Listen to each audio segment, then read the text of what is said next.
Doctor Afia Siddika কারাগার থাকা অবস্থায় যখন রাসূলুল্লাহ সাল্লাল্লাহু আলাইহি সাল্লামকে স্বপ্নে দেখেছিলেন, রাসূল সাল্লাল্লাহু আলাইহি সাল্লাম ডক্টর আফিয়া সিদ্দিকা তারা কথোপকথন করছেন।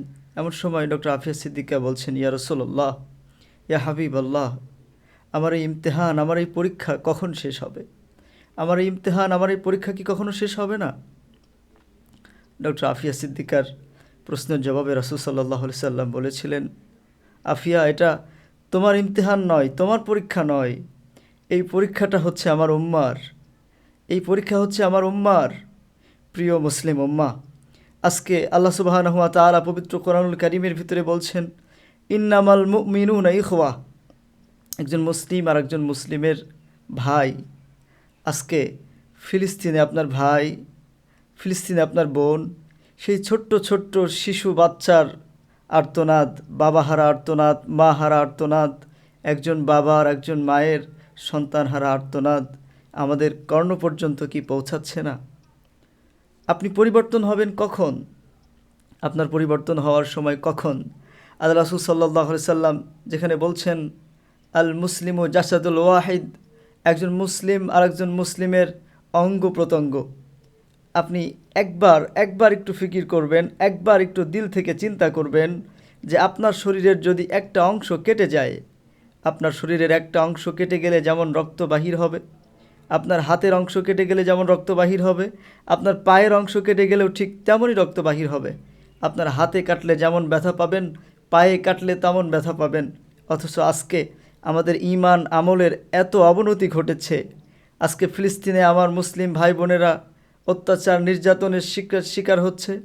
ভারতে, পার্শ্ববর্তী রাষ্ট্র আমাদের ভারত, সেখানেও আমাদের মুসলিম ভাই বোনেরা কীভাবে তারা শহীদ হচ্ছে, তাদের উপরে কিভাবে নির্যাতন করা হচ্ছে, আমরা যদি একবার দেখি, আমরা যদি একবার চিন্তা করি, একবার যদি আমরা ভাবি যে আমাদের ঈমানটা কোথায় দাঁড়িয়েছে। রাসূল সাল্লাল্লাহু আলাইহি সাল্লাম ডক্টর আফিয়া সিদ্দিকাকে বলছেন যে এটা তোমার ইমতিহান না, এটা আমার উম্মার ইমতিহান। ডক্টর আফিয়া সিদ্দিকা তখন চোখের পানি ছেড়ে দিয়ে বারবার রাসূল সাল্লাল্লাহু আলাইহি সাল্লামের কাছে বলছেন, ইয়া রাসূলুল্লাহ, আমি কি এই কারাগার থেকে আর কখনো মুক্তি পাবো না? আমি কি এই কারাগার থেকে আর কখনোই মুক্ত হব না? ডক্টর আফিয়া সিদ্দিকা কারাগার থাকা অবস্থায় সৈন্যদেরকে প্রতিদিন সকালে তিনি জিজ্ঞাসা করতেন, অভিমান সুরে জিজ্ঞাসা করতেন, এই কারাগার রক্ষীরা, এই কারাগার সৈন্যরা, মোহাম্মদ বিন কাসেম কি এসেছেন? মোহাম্মদ বিন কাসেম কি এসেছেন? মোহাম্মদ বিন কাসেম কি এসেছেন? প্রিয় দিনী ভাই এবং বোনেরা, আমাদের ঈমানে দীপ্ত চেতনা জাগ্রত হওয়া দরকার। সারা বিশ্বের মুসলিম অত্যাচার নির্যাতনে জড়িত। আমার ঈমান থেকে আমার ভাই বোনদের জন্য আমি কি করতেছি, কতটুকু করতেছি, কতটুকু করার জন্য চেষ্টা করতেছি। ডক্টর আফিয়া সিদ্দিকার মতো মনে পড়ে সেই সিরিয়ার সেই ছোট্ট বাচ্চার কথা। সে বলেছিল, আমি আল্লাহর কাছে গিয়ে সব বলে দেব, আল্লাহর কাছে গিয়ে সব বলে দেব। আল্লাহর কাছে গিয়ে সে তো সব বলে দিবে। আল্লাহর আদালতে আপনাকে আমাকে দাঁড়াতে হবে। আল্লাহর আদালতে দাঁড়িয়ে আল্লাহ যখন জিজ্ঞাসা করবে, তোমার শক্তি ছিল, ক্ষমতা ছিল, আমি সব কিছু দিয়েছিলাম, কিন্তু তোমার ঈমানি চেতনা তুমি কার দিকে মুখাফিক্কি করেছিলে? তুমি কি পশ্চিমা বিশ্বের দিকে মুখাফিক্কি করেছিলে, নাকি আমি রব্বুল আলামিনের দিকে তোমার ঈমানটা মুখাফিক্কি ছিল? এজন্য প্রিয় দিনী ভাইরা, আমি একটা কথা আজকের এই প্রোগ্রাম থেকে সকলকে বলে যেতে চাচ্ছি, সকলকে বলছি, আজকে আমাদের ঈমানটা আল্লাহমুখী করি, আমাদের ঈমানটা জিহাদমুখী করি।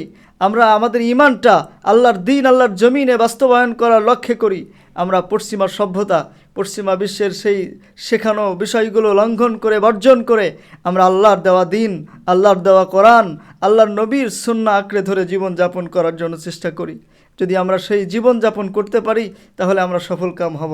আর যদি এভাবে আমাদের জীবনযাপন আমরা না চেষ্টা করি, যদি না গড়ার চেষ্টা করি, না গড়ি, তাহলে হাসরের মাঠে আল্লাহর আদালতে কিন্তু আমাদের জবাবদিহি করা লাগবে।